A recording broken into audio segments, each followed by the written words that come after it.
author of Aretha Franklin, Queen of Soul, who joins us from Tucson. Thank you very much for speaking to us here on France 24. Now, I've seen Aretha Franklin sing live. What was it about her voice that made her command people's attention? It really was the window to her soul. Her voice was so expressive that every song she sang really tapped into her feelings and her emotion, and that's what really made her unique. Now, she's been around for decades. Just how many people has she influenced in the industry? Just about everybody ever since.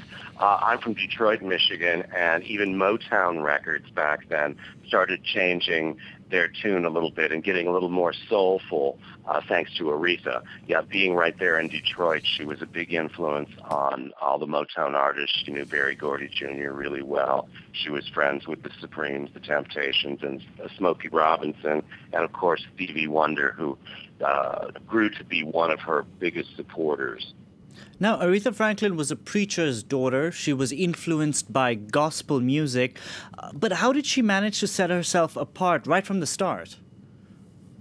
Well, she sang at an early age in her father's church, New Bethel Baptist Church in Detroit, and people were amazed when this little 14-year-old girl would get up, and they couldn't believe the voice that came out of her. In fact, she did her first album when she was 14. It was her singing live in the church, and it really got the attention of a lot of people. Her father, Reverend C.L. Franklin, knew a lot of people in the music business and the recording business, so he was able to put her together with really the top people. So she moved at the age of 18 to New York City and started recording for Columbia Records. And their approach with her was to be more of a Sarah Vaughan, Ella Fitzgerald kind of ballad singer. So she felt very restrained there. And it wasn't until she went to Atlantic Records and teamed up with producer Jerry Wexler that she really, really blossomed. As he said to me when I interviewed him, he said, when I sat Aretha down at the piano, she started playing and singing to her piano, and that's when her soul absolutely opened up, and that's what he recorded. Now, Aretha Franklin was more than just a singer. She had a tough life. She did, after all, grow up in an America where African Americans didn't have equal rights. Well, she was in sort of a microcosm. She was the daughter of a well-to-do minister, so she didn't live in poverty. A lot of the people in the neighborhood did. She did not know poverty, per se. But she did have a hard life. She married the wrong person for her first marriage. He was abusive towards her. Ted White was his name. They had a really controversial marriage.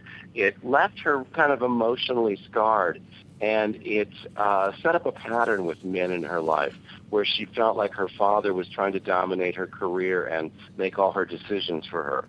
Then she got married, and she got a husband who ended up abusing her.